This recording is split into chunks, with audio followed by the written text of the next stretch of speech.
ওই সময় যারা কিচেনে ঢুকতে পারেন নাই তারা এখন কিচেনের খবর সবাইকে বলে দিচ্ছেন। আমার কাছে মনে হয় যে এই পুরো ব্যাপারটা ঘটানো হয়েছিল কিছু বিশেষ স্বার্থ, গোষ্ঠী স্বার্থ এবং বিদেশি রাষ্ট্রের স্বার্থ রক্ষা করার জন্য। কিচেন ক্যাবিনেট গড়ে ওঠার পেছনে অরাজনৈতিক রাজনৈতিক মনস্তত্ত্বটা কি কাজ করে? কোনো রাজনৈতিক মনস্তত্ত্ব না, অরাজনৈতিক সরকার অনেকগুলি কাজ করবেন, যে কাজগুলি জনগণের যে সিদ্ধান্ত বা জনগণের মতামতকে উপেক্ষা করে করবেন। এই উপেক্ষা করার জন্যই তারা এই কিচেন ক্যাবিনেট তৈরি করেছিলেন, যাতে সিদ্ধান্তগুলি অন্যদের উপর চাপিয়ে দেওয়া যায়। জনগণ মনে করে সবাই মিলে সিদ্ধান্ত নিয়েছে, আসলে সিদ্ধান্ত নিয়েছেন কিচেনের কিছু কর্মী, সহকর্মী এবং কিচেনের যিনি প্রধান তারা মিলে। এবং ওই কিচেনে যারা অতিথি এসেছিলেন, কিছু আলী রিয়াজ সাহেব, তারপরে অন্যান্য যারা এসেছিলেন, এরাও আর এর মধ্যে যুক্ত হতেন। বাইরের কিছু রাজনীতিবিদও ছিলেন, কিছু লোক ছিলেন যারা সরকারের সরাসরি সংশ্লিষ্ট না, কিন্তু তারা সরকারের উপর প্রভাব বিস্তার করতে পারেন। এবং এই কথাগুলি কিন্তু তখন আলোচিত হয়েছে যে কারা ডিপ স্টেট, কারা কিচেন ক্যাবিনেট, কিংবা কারা সরকারকে সিদ্ধান্ত গ্রহণে প্ররোচিত করে অথবা প্রভাবিত করে।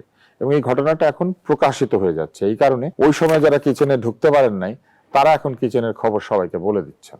এবং এটা কারণেই প্রথমে সাখাওয়াত সাহেব বলেছেন, তারপরে আসিফ বলেছেন, আসিফ মোহাম্মদ সজীব ভুইয়া, তারপরে তৌহিদ হোসেন সাহেব বলেছেন, ফরিদা উনিও একটা ইঙ্গিত দিয়েছিলেন যে বীজ নিয়ে যে সিদ্ধান্ত হয়েছে, আমেরিকার সিদ্ধান্ত চাপিয়ে দেওয়া হয়েছে, অনেক কিছু ওনারা জানতেন না, এরকম তারা বলেছেন। আসিফ নজরুল বলেছেন কিচেন ক্যাবিনেটে তিনি নাকি ডাক পাইতেন না, তাকে ডাকে নাই। এটা উনি বলেছেন। আমি যদিও মনে করি ওনার মতো একজন প্রভাবশালী লোককে না ডাকার কোনো কারণ থাকতে পারে না। নাহিদ তো আগেই পদত্যাগ করেছিলেন, কিচেনে যদি ডাক পেতেনও পরে তিনি কিচেন থেকে নিজেই বেরিয়ে গিয়েছিলেন। আর মাহফুজ তো বহু বিরোধিতা ওই সময়ও করেছেন, অন্তর্বর্তী সরকারের বিভিন্ন কাজে কিন্তু তিনি তার উষ্মা প্রকাশ করেছেন এবং পরে তো এখন প্রকাশ্যে উষ্মা প্রকাশ করছেন। আমার কাছে মনে হয় যে এই পুরো ব্যাপারটা ঘটানো হয়েছিল কিছু বিশেষ স্বার্থ, গোষ্ঠী স্বার্থ এবং বিদেশি রাষ্ট্রের স্বার্থ রক্ষা করার জন্য।